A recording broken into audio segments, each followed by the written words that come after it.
Welcome to maths and science nexus. मैं कामिल। आज हम लोग करने जा रहे हैं नया chapter start, acid base and salt, chapter 2, class 10 science NCERT का। ये इंट्रोडक्शन वीडियो है। इसमें इंट्रोडक्शन है, पूरे चीजों को समझेंगे, पूरे चैप्टर का डिटेल। ठीक है, तो पहला ये क्या है, एसिड बेस ऑन सॉल्ट। इसमें पहले क्या है, एसिड। एसिड क्या होता है, एसिड कैसा होगा, एसिड की पहचान कैसे करेंगे। एसिड क्या होगा टेस्ट में, इन टेस्ट इट इज ए सोर, यानी वो खट्टा होगा। दूसरा चीज क्या होगा, ब्लू लिटमस पेपर को वो रेड कलर में चेंज कर देगा। ठीक है, और दूसरा क्या होगा, वाटर में डिसोसिएट करेगा H+ आयन, हाइड्रोजन आयन या हाइड्रोनियम आयन भी इसको कहते हैं। वाटर के साथ मिलकर हाइड्रोनियम आयन रिलीज करेगा। तेल का एक्वस सॉल्यूशन होगा, ये वाटर में क्या करेगा, ये क्या करेगा, ये H+ आयन और क्लोरीन आयन ये डिसोसिएट करेगा। ठीक है ना, जैसे हमारा H2SO4 एक्वस सॉल्यूशन होगा, तो क्या करेगा, ये H+ ion plus sulphate ion release करेगा। ठीक है, इस तरह से करेगा। तो ये एसिड का पहचान है कि H+ आयन एसोसिएट करेगा। ठीक है, दूसरा बेस। बेस क्या होता है, टेस्ट में ये क्या होता है, bitter. In taste it is a bitter, यानी ये तीता होगा। ठीक है ना, और क्या है, रेड लिटमस पेपर को क्या कर देगा, ब्लू। और ये वाटर में क्या डिसोसिएट करता है, OH आयन, यानी हाइड्रोक्साइड आयन रिलीज करता है। ठीक है, हाइड्रोक्साइड आयन रिलीज करता है। अब ये क्या होता है, हाइड्रोक्साइड आयन, जैसे हमारा बेस है सोडियम हाइड्रोक्साइड एक्वस सॉल्यूशन। ठीक है, पानी में करेगा सिर्फ ये। ठीक है, तो ये क्या हो जाएगा, ये सोडियम कैटायन और हाइड्रोक्साइड आयन रिलीज करेगा। ठीक है, इस तरह से हमारा बेस जो है वाटर में OH आयन है, हाइड्रोक्साइड आयन रिलीज करता है। चलिए और डिटेल में समझ लेते हैं इंडिकेटर के बारे में भी। अब हमारा सारे सब्सटेंस को तो हम चेक करके, टेस्ट करके चेक नहीं कर सकते। सारा सब्सटेंस तो खाने के लायक होता नहीं, कुछ पॉइजनस चीज भी होगा। हमको कैसे पता चलेगा कि ये एसिड है या बेस है, तो इसके लिए क्या होता है, इंडिकेटर है, इंडिकेटर्स होता है।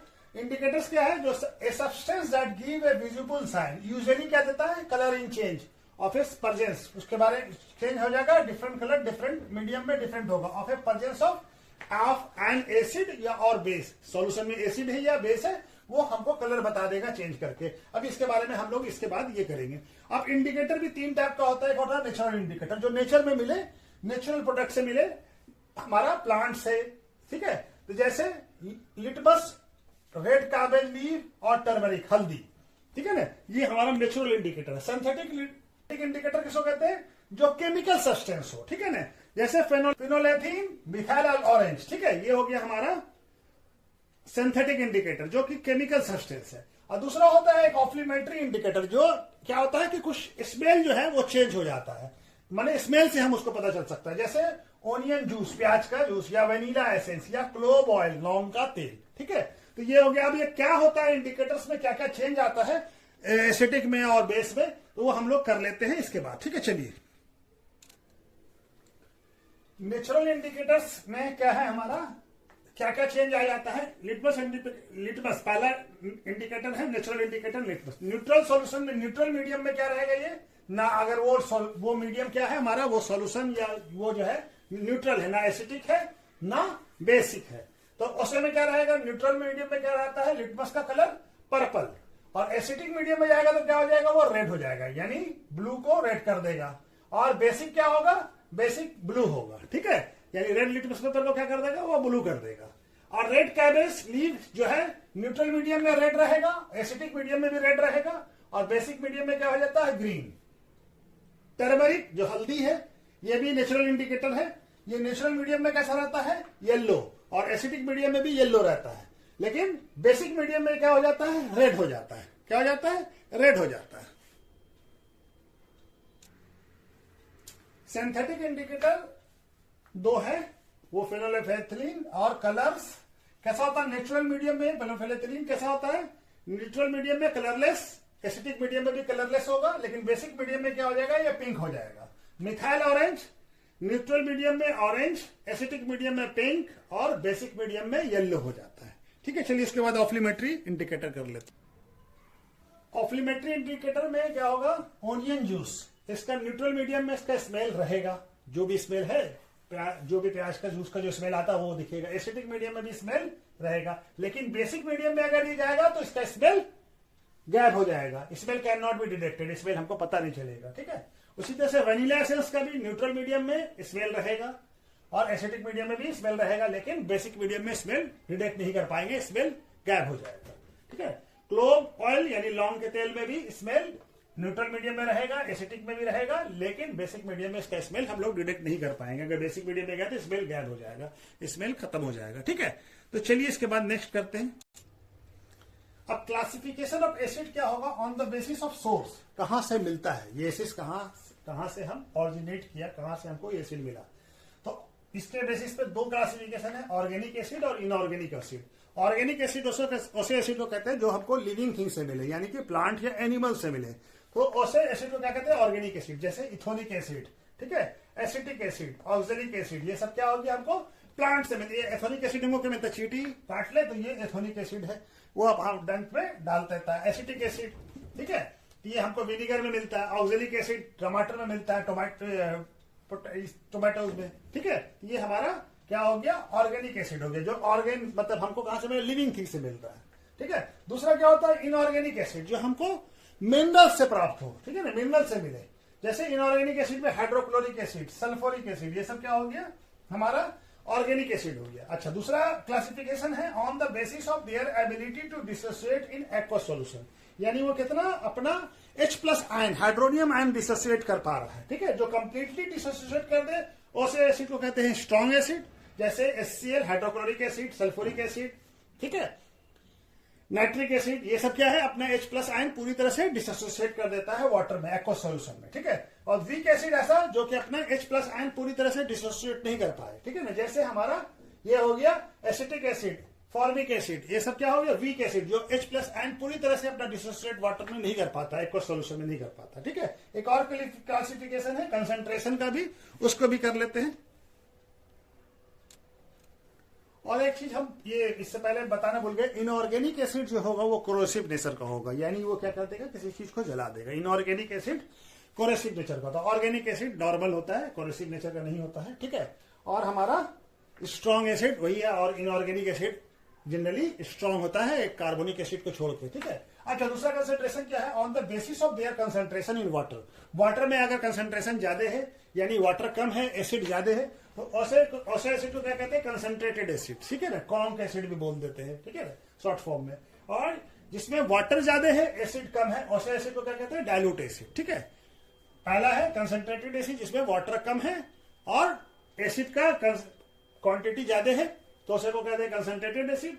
और जिसमें वाटर ज्यादा है, पानी है ज्यादा और एसिड बहुत कम है, तो उसको कहते हैं डाइल्यूट एसिड, ठीक है। चलिए क्लासिफिकेशन एसिड का हो गया, इसका अच्छा, कंसंट्रेशन ऑफ एसिड को हम लोग चेंज कर सकते हैं। जैसे कंसंट्रेटेड एसिड है, इसको डाइल्यूट एसिड बनाया जा सकता है। कैसे बनाया जा सकता है, इसके अंदर वाटर को ये डाल के। लेकिन एसिड के अंदर जो हम लोग करते हैं, एसिड को कंसंट्रेटेड एसिड को डाइल्यूट एसिड बनाएंगे, तो हम लोग क्या करते हैं, इसमें एक चीज का ध्यान रखते हैं कि हम लोग एसिड में वाटर को नहीं डालेंगे। क्या करेंगे, वाटर में एसिड डालेंगे, ठीक है। एसिड में वाटर नहीं डालते हैं। क्यों नहीं डालते एसिड में वाटर, क्योंकि ये जो डाइल्यूशन होता है ऑफ एसिड, ये काफी एक्सोथर्मिक रिएक्शन होता है, इससे काफी हीट जनरेट होता है, ठीक है। अगर हम एसिड में वाटर डालेंगे तो क्या होगा, वो काफी हीट जनरेट करेगा और हो सकता है कि हमको जला भी दे। और ये मतलब उसको कोरोसिव नेचर का होता है एसिड, तो क्या करता है, वो जला सकता है, मतलब जलन पैदा कर सकता है, हाथ में लग जाए या टेस्ट ट्यूब जो है फट सकता है, ये भी हो सकता है। तो हम लोग क्या करते हैं,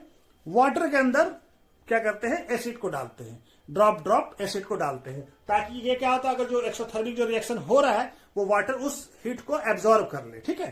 तो चलिए, ये भी इंपॉर्टेंट टॉपिक था, ये इंटेस्ट क्वेश्चन में इसका भी क्वेश्चन है, ठीक है ना। तो इसको भी आप समझ लिया कि हम लोग क्या करते हैं, डाइल्यूशन कैसे करते हैं, एसिड में वाटर नहीं डालते, वाटर में एसिड डालते हैं, ठीक है।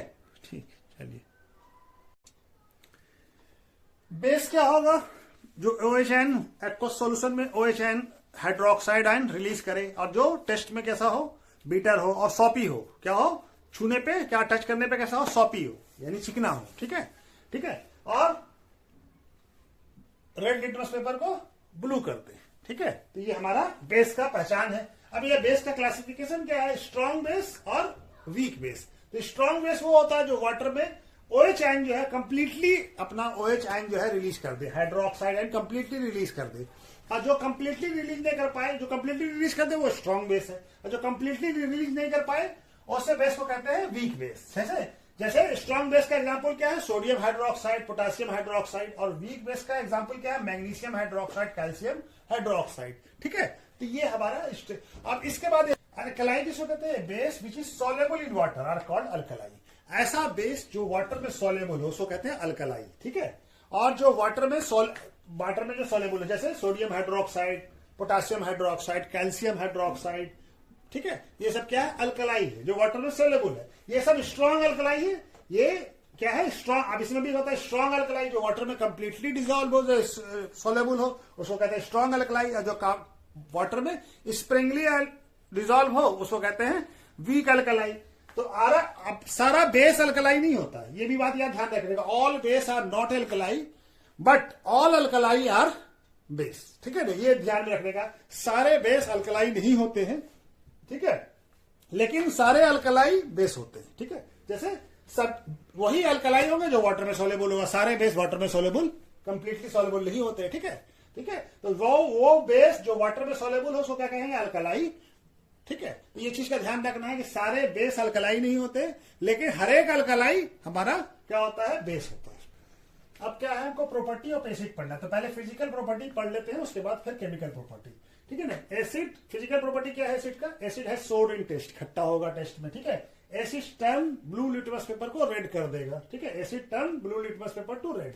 Acid are corrosive in nature, यानी ये क्या करता है, किसी चीज को खराब कर देता है, जला देता है। ठीक है, acid are corrosive, they concentrated mineral acid जैसे hydrochloric acid, sulphuric acid can cause survival burn on skin. ये अगर स्किन पे पड़ जाएगा कंसंट्रेटेड तो क्या हो सकता है, स्किन को जला सकता है। दीज कैन ऑल्सो अटैक, ये क्या है, क्लोथ को भी खराब कर सकता है, जला सकता है, वुड को और स्टोन को भी खराब कर सकता है। ठीक है ना, एसिड और इलेक्ट्रोलाइट्स होता है, यानी ये क्या करता है, इलेक्ट्रोलाइट्स होता है, यानी वाटर में एक्वस सॉल्यूशन में क्या करेगा, ये आयन प्रोड्यूस करेगा। कौन सा आयन, हाइड्रोनियम आयन। ठीक है, हाइड्रोनियम आयन प्रोड्यूस करेगा, H+ आयन या H, इसको कहते हैं हाइड्रोनियम आयन, हाइड्रोजन आयन या हाइड्रोनियम आयन। ठीक है, और ये क्या कर सकता है, आयन प्रोड्यूस करता है। इसी वजह से एसिड का एक्वस मीडियम में इलेक्ट्रिसिटी भी कंडक्ट करेगा, आयन प्रोड्यूस करता है तो आयन की वजह से इलेक्ट्रिसिटी कंडक्ट हो जाएगा। ठीक है, तो ये हमारा फिजिकल प्रॉपर्टी हो गया। उसके बाद चलिए अब केमिकल प्रॉपर्टी।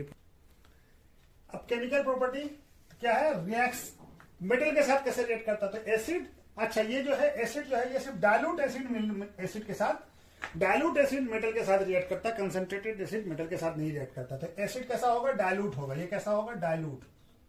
ठीक है ना, डायलूट एसिड होगा, मेटल के साथ रिएक्ट करके क्या करेगा, डायलूट एसिड मेटल के साथ रिएक्ट करके सॉल्ट और हाइड्रोजन गैस हमारा इवॉल्व होगा। तो इसका कुछ एग्जांपल भी ले लेते हैं, जैसे जिंक हाइड्रोसल्फ्यूरिक एसिड के साथ रिएक्ट करेगा तो क्या बन जाएगा, जिंक सल्फेट और हाइड्रोजन गैस इवॉल्व होगा।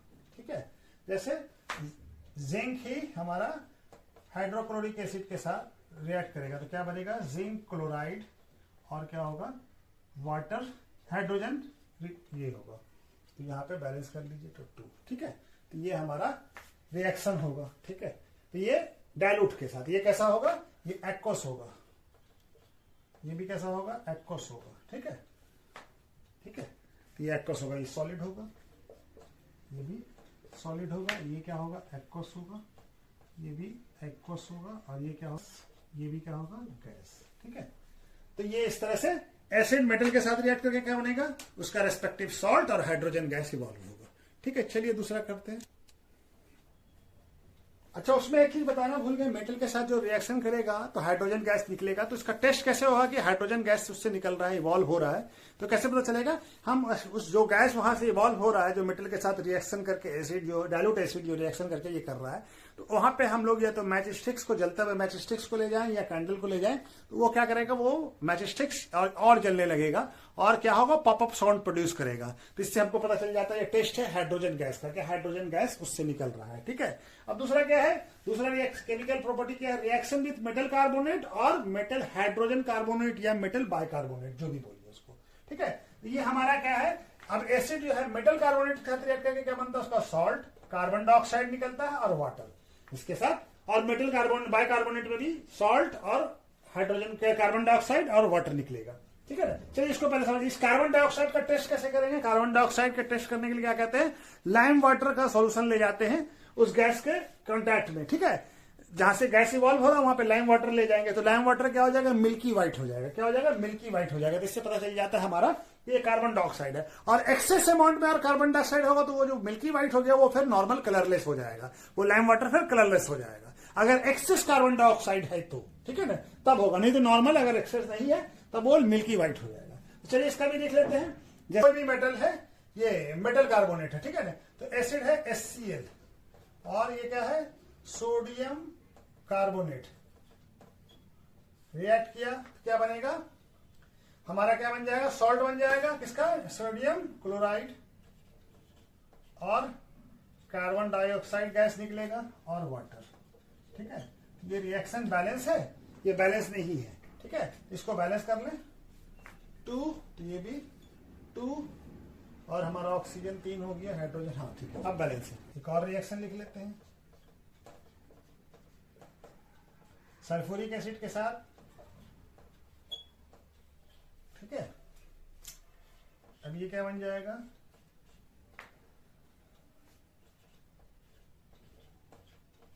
सॉल्ट और कार्बन डाइऑक्साइड और वाटर। ठीक है, कार्बन डाइऑक्साइड गैस निकलेगा। ये क्वेश्चन बैलेंस है, ये क्वेश्चन बैलेंस है। ठीक है, ये दो हम एग्जाम्पल भी लिख दे रहे हैं ताकि दो रिएक्शन दे रहे हैं ताकि इसको याद करने में आसानी हो। ठीक है, तो चलिए उसके बाद बाइकार्बोनेट का कर लेते हैं या hydrogen. Acid metal hydrogen carbonate के साथ भी रिएक्ट करके क्या करेगा, सॉल्ट बनाएगा, उसका रिस्पेक्टिव सॉल्ट, कार्बन डाइऑक्साइड और वाटर बना, जैसे सोडियम हाइड्रोजन कार्बोनेट। ठीक है, ये रिएक्ट करके क्या बनेगा, सोडियम क्लोराइड, कार्बन डाइऑक्साइड और वाटर। ठीक है, ये रिएक्शन बैलेंस है, हाँ बैलेंस है। ठीक है, ये रिएक्शन बैलेंस है। ठीक है, तो चलिए दूसरा और एग्जांपल ले लेते हैं, जैसे हमारा sulphuric acid.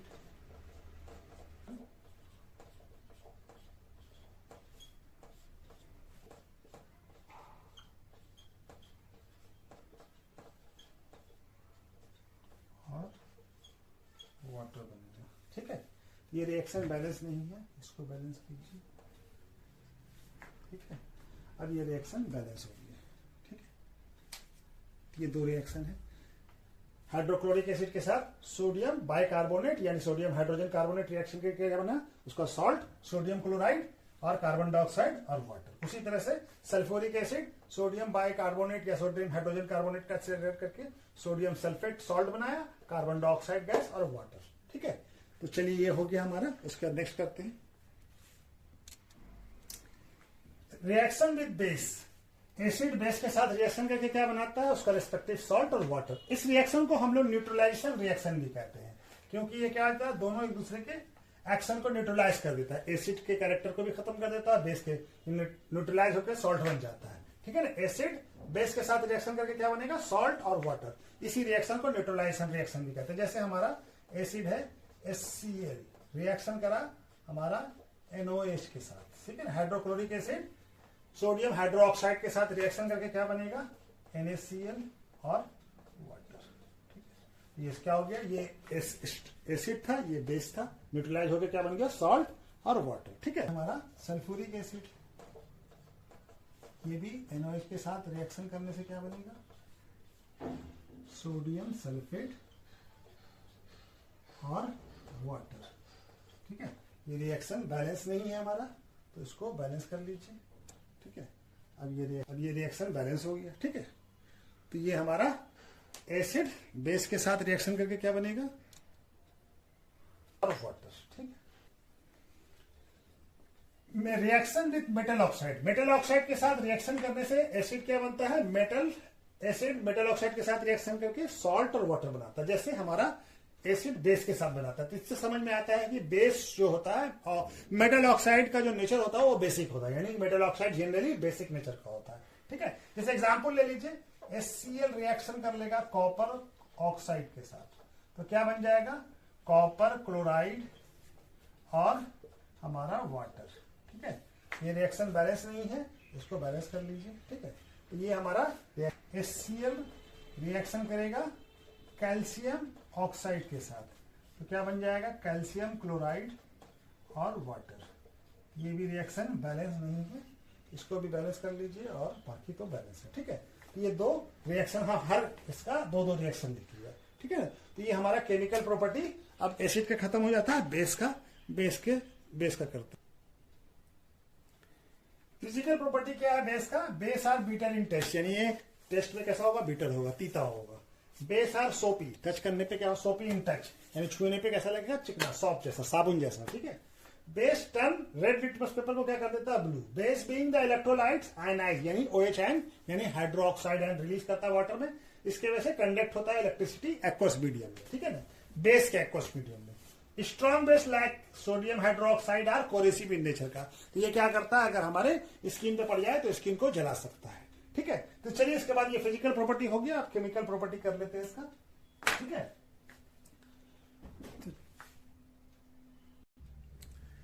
Reaction with metal, base metal के साथ रिएक्शन करके क्या बनाएगा, सॉल्ट और हाइड्रोजन गैस इससे इवॉल्व होता है।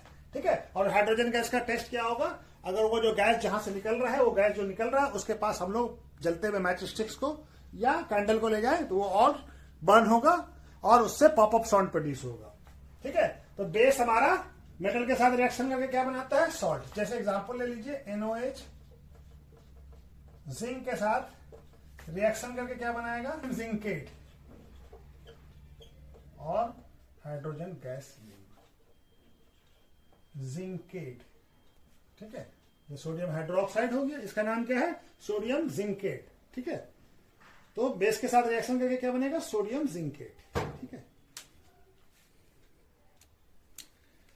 रिएक्शन विद एसिड हम लोग पढ़ चुके हैं कि एसिड बेस के साथ, तो वही यहां पे उल्टा हो गया, बेस एसिड के साथ रिएक्शन करके सॉल्ट और वाटर बनाएगा। ठीक है ना, जैसे हमारा बेस है NaOH, ये एसिड के साथ रिएक्शन करेगा तो क्या बनेगा, सॉल्ट बन जाएगा और वाटर बन जाएगा। सेम ही रिएक्शन है। ठीक है ना, वो एक ही चीज है। ठीक है, तो ये इस रिएक्शन को हम लोग न्यूट्रलाइजेशन रिएक्शन भी कहते हैं। ठीक है, उसमें पहले ही पढ़ चुके हैं एसिड वाले में। ठीक है, चलिए तो इसके बाद दूसरा करते हैं। अब बेस जो है non metal oxide, non metal oxide generally acetic character का होता है, तो ये बेस के साथ रिएक्ट कर लेता है। ठीक है, नॉन मेटल बेस जो है नॉन मेटल ऑक्साइड के साथ रिएक्ट करके क्या बनाता है, सॉल्ट और वाटर। ठीक है ना, ये जनरली नॉन मेटल ऑक्साइड जो है बेसिक एसिटिक कैरेक्टर का होता है। ठीक है ना, जैसे हमारा कैल्शियम हाइड्रोक्साइड, ये रिएक्शन करेगा कार्बन डाइऑक्साइड के साथ, तो क्या बन जाएगा, कैल्शियम कार्बोनेट और वाटर।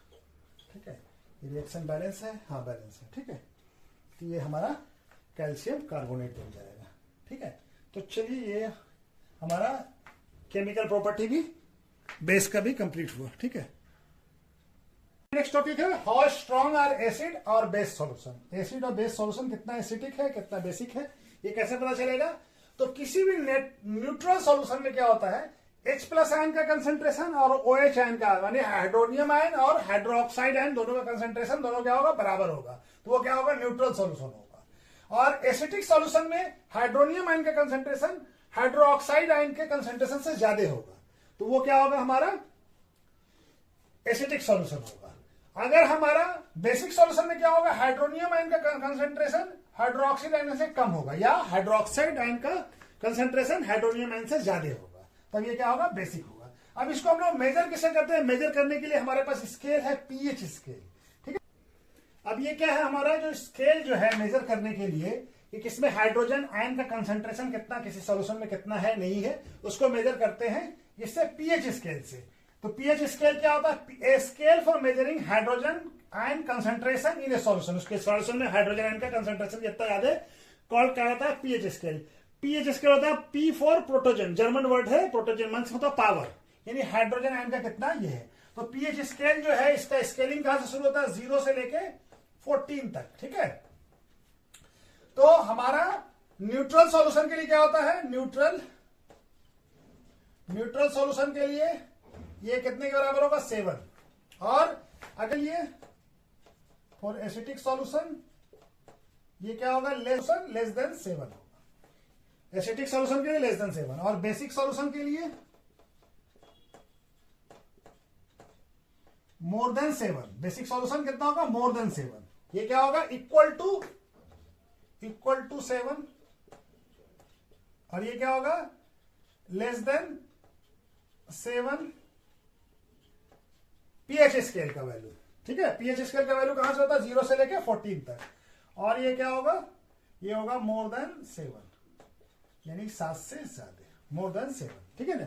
बेसिक सॉल्यूशन का मोर देन 7, एसिटिक का लेस देन 7, और न्यूट्रल का क्या होगा, इक्वल टू 7। तो पीएच स्केल से हम लोग मेजर करते हैं, ठीक है।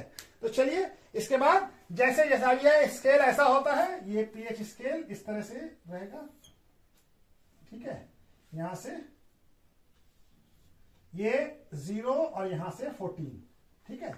अब जैसे जैसे हम लोग, ये न्यूट्रल सॉल्यूशन होगा 7 पे, ठीक है। अब जैसे जैसे हमारा ये बढ़ेगा, यहां से ऐसे करके ग्राफ जाता है, ये क्या हो जाएगा, कंसंट्रेशन घटता जाएगा। ये हाइड्रोजन का कंसंट्रेशन है, हाइड्रोजन का कंसंट्रेशन H+ आयन का, हाइड्रोनियम आयन का कंसंट्रेशन, जैसे जैसे पीएच स्केल घटेगा, हाइड्रोजन का कंसंट्रेशन बढ़ता चला जाएगा, हाइड्रोजन का कंसंट्रेशन बढ़ता चला जाएगा। पीएच स्केल का वैल्यू बढ़ेगा, हाइड्रोजन का कंसंट्रेशन कम होता चला जाएगा, ठीक है ना। हाइड्रोजन का कंसंट्रेशन, अब ये क्या हो जाएगा, यहां इधर हो जाएगा एसिटिक, और यहां क्या हो जाएगा, इधर हो जाएगा बेसिक, और ये क्या है, ये न्यूट्रल है, ठीक है, ये न्यूट्रल रहेगा। 7 पे न्यूट्रल होगा, और 7 से जैसे कम होगा वो एसिटिक हो जाएगा, और 7 से जैसे ज्यादा होगा वो क्या हो जाएगा, बेसिक हो जाएगा, ठीक है। इधर हाइड्रोनियम आयन का कंसंट्रेशन डिक्रीज करेगा, इधर इंक्रीज करेगा, ठीक है। इधर कंसंट्रेशन डिक्रीज करता चला जा रहा है H+ आयन का, और इधर H+ आयन का जैसे जैसे इधर बढ़ रहा है H+ आयन का कंसंट्रेशन बढ़ता चला जा रहा है, ठीक है। अब ये कि यूनिवर्सल इंडिकेटर का, यूनिवर्सल इंडिकेटर इस तरह का स्केल होता है 0 से लेके 14 तक, और ये डिफरेंट कलर होता है, ठीक है। यहाँ पे 0 से जितना ज्यादा 7, यहाँ पे क्या होगा, न्यूट्रल। अब ये कुछ सब्सटेंस हमारा दिया हुआ है जो हम लोग को बहुत ज्यादा यूज होता है, जैसे गैस्ट्रिक जूस, ये क्या होता है, HCl होता है, हाइड्रोक्लोरिक एसिड, जो हमारे स्टमच में होता है। इसका पीएच लेवल कितना होता है, 1.2, तो काफी मतलब हाइड्रोक्लोरिक एसिड रहता है, तो वो इसका पीएच कितना होता है, 1.2। जैसे लेमन जूस है, तो लेमन जूस का कितना होता है पीएच, 2.2, ठीक है। जैसे प्योर ब्लड या प्योर वाटर जो है, उसका पीएच कितना होता है, 7.4। मिल्क ऑफ मैग्नीशिया जो एंटी एसिड हम लोग पीते हैं इंडाइजेशन में, उसका पीएच लेवल कितना होता है, 10। और सोडियम हाइड्रोक्साइड का पीएच कितना होता है, सोडियम हाइड्रोक्साइड स्ट्रॉन्ग अल्कलाई है, ठीक है ना, यानी बेस है, स्ट्रॉन्ग बेस है, तो उसका पीएच कितना होता है, 14, ठीक है। तो ये हमारा यूनिवर्सल इंडिकेटर, डिफरेंट कलर होता है इसमें, अलग अलग कलर, उससे हम पहचानते हैं कि क्या स्केल है उसका, ठीक है। इसको कहते हैं यूनिवर्सल इंडिकेटर, ठीक है। इसको क्या कहते हैं, यूनिवर्सल इंडिकेटर। इसमें डिफरेंट कलर होगा, ठीक है। चलिए, ठीक है, तो इसको हम लोग इससे मेजर करते हैं, अलग अलग का अलग अलग कलर होगा, जैसे जैसे बढ़ते जाएंगे कलर बढ़ता जाएगा, इधर से रेड से जैसे जैसे चले जाएंगे ब्लू की तरफ बढ़ता चला जाएगा, ठीक है। तो चलिए नेक्स्ट, अब importance of pH in everyday life, हमारे लाइफ में, जिंदगी के डे टू डे लाइफ में पीएच का क्या इंपॉर्टेंस है। हम सभी लोग जो है ह्यूमन बीइंग या जितने भी लिविंग थिंग्स है, बहुत ही narrow range of pH value पे काम करते हैं हम लोग। Our body work in the pH range कौन सा काम करता है, 7 से 7.8 तक का। और सारे लिविंग थिंग्स भी लगभग इसी पीएच रेंज में ही काम करते हैं, ठीक है। अगर पीएच रेंज, रेन वाटर का पीएच लेवल अगर 5.6 से लेस हो जाता है, कम हो जाता है, लेस देन 5.6 हो जाता है, देन तब उसको क्या कहते हैं, ओसे बारिश को, ओसे रेन को क्या कहते हैं, एसिड रेन कहते हैं, ठीक है। और एसिड रेन होने की वजह से काफी नुकसान होता है एक्वाटिक प्लांट, एक्वाटिक एनिमल्स को काफी नुकसान होता है, उनको सर्वाइवल के लिए मुश्किल हो जाता है। दूसरा, हमारे बिल्डिंग पर भी उसका असर खराब पड़ता है, सॉइल का फर्टिलिटी भी खत्म हो जाता है, बिल्डिंग पे भी खराब असर पड़ता है, ठीक है। तो चलिए, एसिड रेन का बहुत काफी नुकसान है। और एसिड रेन क्यों होता है, एसिड रेन एक्सेस पॉल्यूशन की वजह से एसिड रेन होता है। उसका कॉज क्या है, एक्सेस पॉल्यूशन।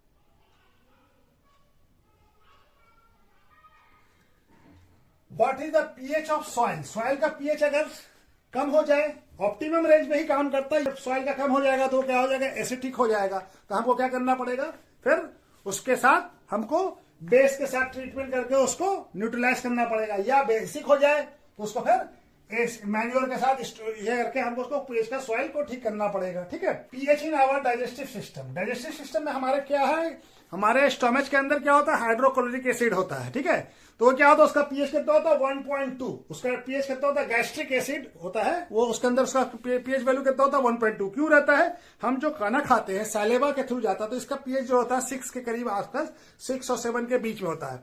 ठीक है, तो ये जो खाना जाता है इसके अंदर अगर कोई चीज हमारा हार्मफुल सब्सटेंस चला गया तो वो खाने को क्या करता है, वो गैस्ट्रिक जूस एसिटिक कर देता है। एसिटिक करने से क्या करता है, हाईली एसिटिक कर देता है, 1.2 है।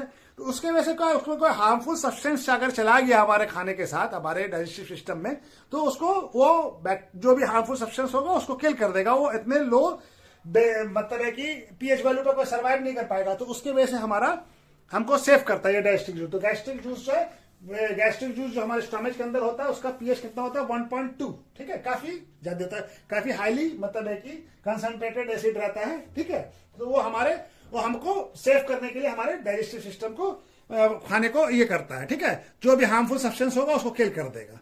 ठीक है, इसी वजह से वो गैस्ट्रिक जूस का हेल्प है। PH change cause tooth decay. अगर पीएच हमारे माउथ का पीएच जो है, पीएच का वैल्यू 5.5 से कम हो जाता है, तब क्या हो जाएगा, हमारा जो दांत है, जो दांत किससे बना है, टीथ एनिमल किससे बना है, कैल्शियम फॉस्फेट से, जो कि हार्डेस्ट सब्सटेंस होता है। ठीक है, लेकिन अगर हमारा पीएच वैल्यू, हमारे माउथ का पीएच वैल्यू 5.5 से कम हो जाता है, मुंह के अंदर का, ठीक है, यहां से, तो इसका अगर कम हो जाता है तो इसकी वजह से क्या होता है, वो एसिड प्रोड्यूस करने लगता है, एसिडिक होने लगता है, जिसकी वजह से बैक्टीरिया जो है वो क्या करता है, डिके करने लगेगा टेथ को, और दांत हमारा कमजोर हो जाएगा। इसके लिए क्या करना चाहिए, हर एक खाने के बाद हमको अच्छे से रिंस करना चाहिए, मुंह को कुल्ला करना चाहिए, और टूथपेस्ट का यूज करना चाहिए। टूथपेस्ट से क्या होता है, टूथपेस्ट कैसा होता है, बेसिक होता है, जो कि हमारे मुंह का जो है एसिड लेवल को मैंने न्यूट्रलाइज रिएक्शन करेगा और जो है पीएच लेवल उसको बढ़ाएगा। ठीक है, तो ये हमारा ये हो गया। अब उसके बाद हमारा क्या है, self defence system by animals and plant through the chemical warfare.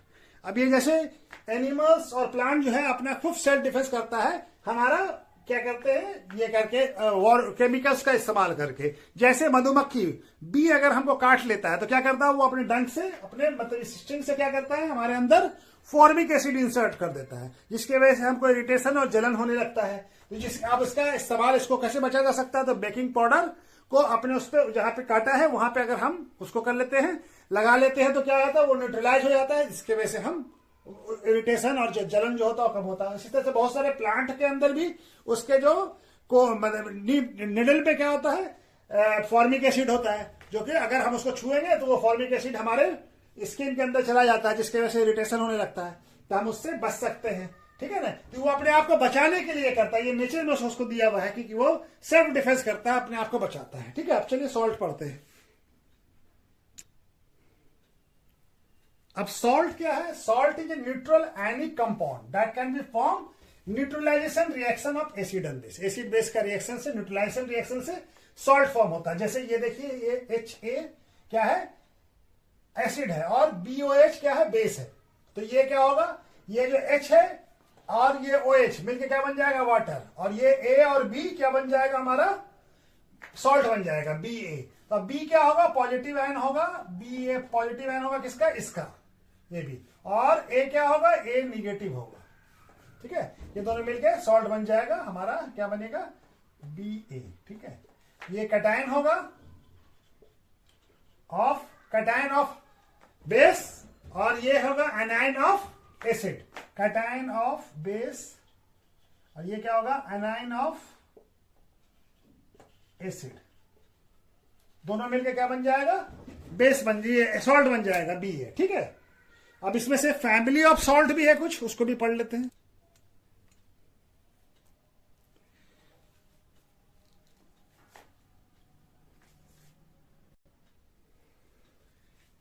Family of salt क्या है, सोडियम सॉल्ट, तो सोडियम आयन उसके अंदर होगा, जैसे सोडियम क्लोराइड, सोडियम सल्फेट।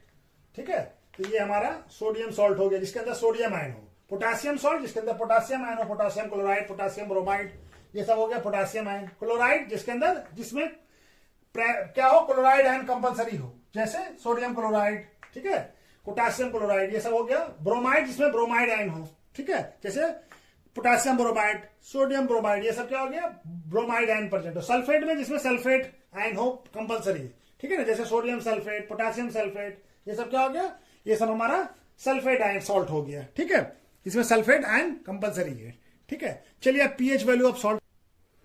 अब पीएच ऑफ सॉल्ट डिपेंड करता है कि कैसे बना हो, स्ट्रॉन्ग एसिड और स्ट्रॉन्ग बेस से बना हुआ सॉल्ट वो कैसा होगा, न्यूट्रल सॉल्ट होगा, उसका पीएच कितना होगा, 7 होगा। अगर स्ट्रॉन्ग एसिड है और वीक बेस है तब हमारा सॉल्ट का नेचर कैसा होगा, एसिटिक होगा, इसका पीएच क्या होगा, लेस देन 7 होगा, ठीक है।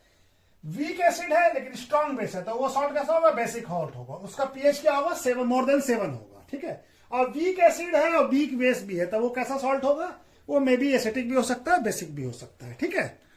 चलिए chemical from common salt, common salt से क्या क्या बनता है, sodium chloride also known as a common salt, किसको कहते हैं, सोडियम क्लोराइड को, known as a common salt, जिसको टेबल सॉल्ट भी हम लोग कहते हैं। आयनिक कंपाउंड है, विद केमिकल फॉर्मूला क्या है, ये सोडियम क्लोराइड का NaCl, जिसमें सोडियम कैटायन है और क्लोरीन एनायन है, ठीक है।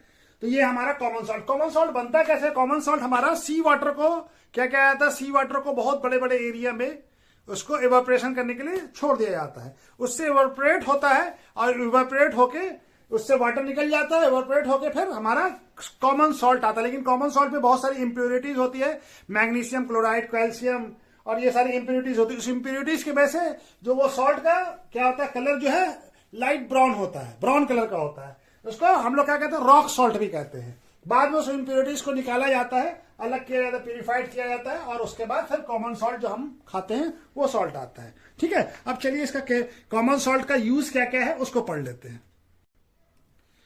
अब सोडियम हाइड्रोक्साइड जो है, जिसको कास्टिक सोडा भी कहते हैं, इसको क्या कहते हैं, कास्टिक सोडा भी,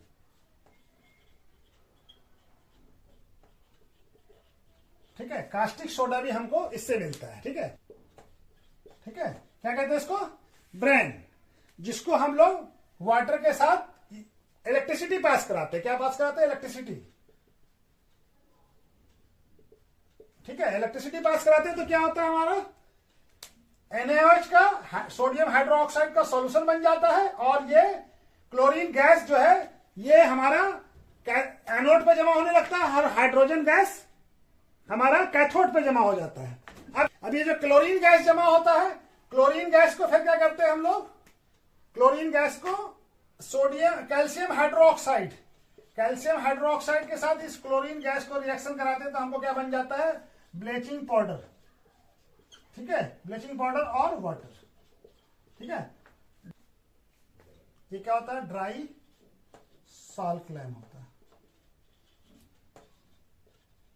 ठीक है। इसके साथ ये क्लोरीन गैस को हम लोग पास कराते हैं तो क्या बन जाता है हमारा, ब्लीचिंग पाउडर। ये क्या है, ब्लीचिंग पाउडर बन जाता है,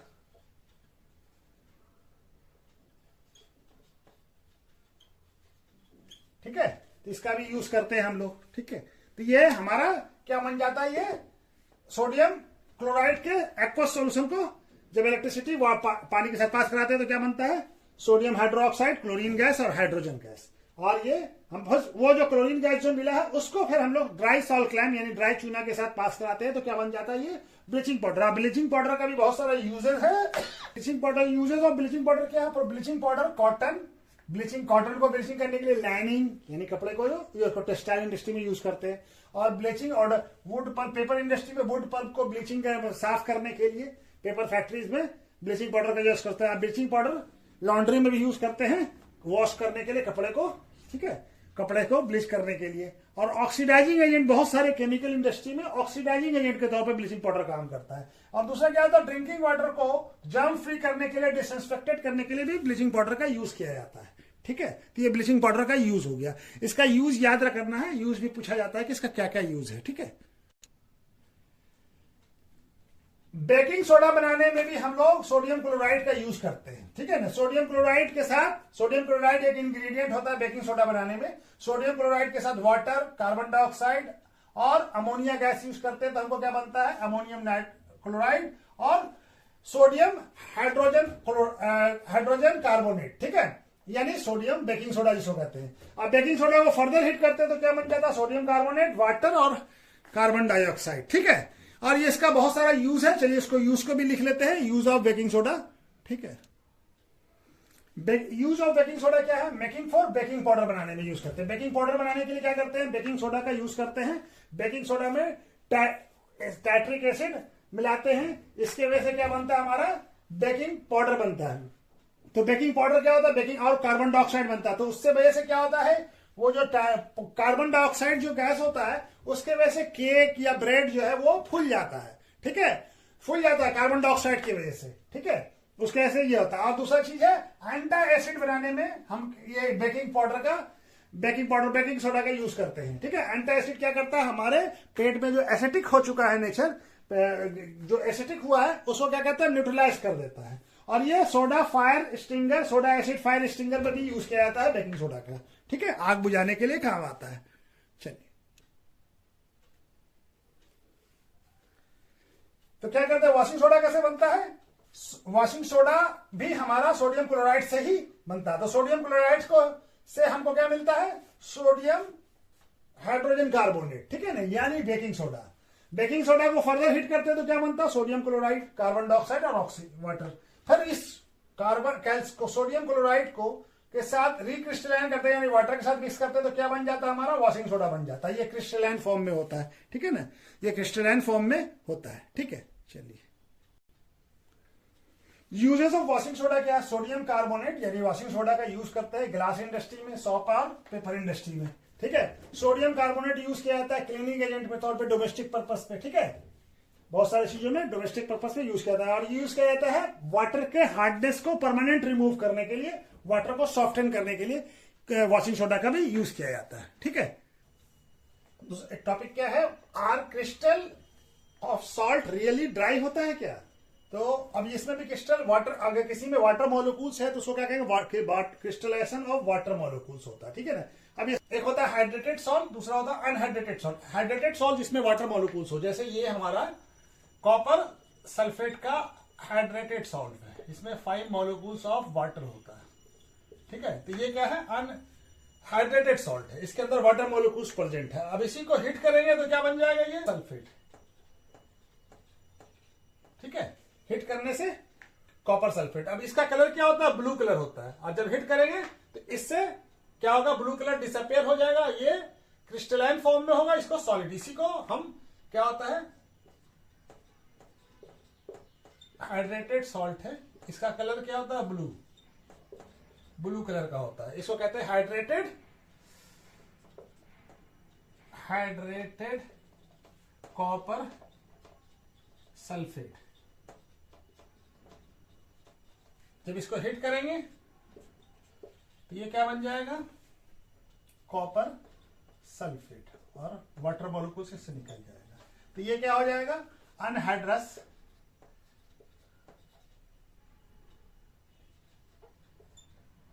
कॉपर सल्फेट। ठीक है, अब ये इसका कलर क्या है? ब्लू, और इसका कलर क्या हो जाएगा? व्हाइट, और व्हाइट पाउडर हो जाएगा। ठीक है ना, क्रिस्टलाइजेशन भी खत्म हो जाएगा इसका। ठीक है ना, ये व्हाइट पाउडर हो जाएगा। फिर दोबारा इसके अंदर हम क्या करेंगे? यहां पे लिख लेते हैं। फिर इसके अंदर इसको मॉइस्चर के परचेज में अगर हम रखते हैं कॉपर सल्फेट को, फिर तो क्या होगा? रिएक्शन करेगा तो क्या बन जाएगा हमारा? फिर कॉपर, फिर ये हो जाएगा, फिर इसका कलर ब्लू कलर आ जाएगा। ब्लू कलर वापस आ जाएगा, ये व्हाइट कलर में होगा, ये वापस फिर ब्लू कलर में आ जाएगा। ठीक है, तो ये जो कलर है, ये जो इसका कलर है कि किसके वजह से? वाटर मॉलिक्यूल्स के वजह से ही उसका कलर है। ठीक है, सॉल्ट और पन्ना एनहाइड्रेसेस, ये क्या है? Calcium sulphate. एनहाइड्रेसेस फॉर्म में क्या रहेगा? CaSO4, डेड बर्न प्लास्टर भी इसको कहते हैं। अब इसके अंदर अगर वाटर मॉलिक्यूल्स मिला हुआ है तब ये हाइड्रेटेड होगा, तो ये क्या कहलाता है? जैसे 2 मॉलिक्यूल्स ऑफ वाटर मिला हुआ, तो ये जिप्सम है। और इसके अंदर अगर हाफ मॉलिक्यूल्स ऑफ वाटर मिला हुआ, ये क्या है? प्लास्टर ऑफ पेरिस है। तो प्लास्टर ऑफ पेरिस इसको POP भी कहते हैं। इसका फॉर्मूला, केमिकल फॉर्मूला क्या है? CaSO4 हाफ वाटर मॉलिक्यूल्स होता है। इसका प्रिपरेशन कैसे करते हैं? इसका प्रिपरेशन करते हैं, जिप्सम जो है हमारा, जिप्सम को कंट्रोल हीट करते हैं। ठीक है, कितना? 370 केल्विन या 100 डिग्री टेम्परेचर पे हिट करते हैं। तो हमारा क्या होता है? इससे वाटर मॉलिक्यूल्स कुछ निकल जाता है, और हाफ मॉलिक्यूल्स ऑफ, ये क्या है? जिप्सम है, और ये क्या बन जाता है? प्लास्टर ऑफ पेरिस, ठीक है, और इससे ये वाटर मॉलिक्यूल्स निकल जाता है, ठीक है। ये प्लास्टर ऑफ पेरिस होता है, इसका यूज भी करते हैं हमारा इसमें, ठीक है। अब ये फिर फर्दर इसके साथ वाटर मॉलिक्यूल्स मिलाते हैं तो हमारा क्या बन जाता है, फिर बाद में ये जिप्सम बन जाता है। जैसे ये रिएक्शन देख लीजिए, यही है, इसी मॉलिक्यूल्स को क्या करते हैं, फिर वाटर मॉलिक्यूल्स मिलाया तो ये क्या दिख रहा है ना, ये क्या बन जाएगा, ये, ठीक है। फिर ये हमारा जिप्सम बन जाता है। ये क्या होता है, प्लास्टर ऑफ पेरिस, पाउडर के फॉर्म में आता है। और ये फिर हमारा हार्ड मास, ये सेटिंग हो गया, इसको सेट करते हैं, ये क्या हो जाता है, ये हार्ड मास जिप्सम बन जाता है, ठीक है। ये हार्ड मास जिप्सम बन जाता है, ठीक है, हार्ड हो जाता है। ये बोन जब फ्रैक्चर हो जाता है तब ये इसी प्लास्टर ऑफ पेरिस को वाटर के साथ मिला के फिर जिप्स बना के आया था, सेटिंग किया जाता है हड्डी का, ताकि वो फिर हार्ड मास सब्सटेंस बन जाता है, ये जिप्सम हो जाता है। चलिए प्लास्टर और चीज कर लेते हैं, uses of plaster of Paris.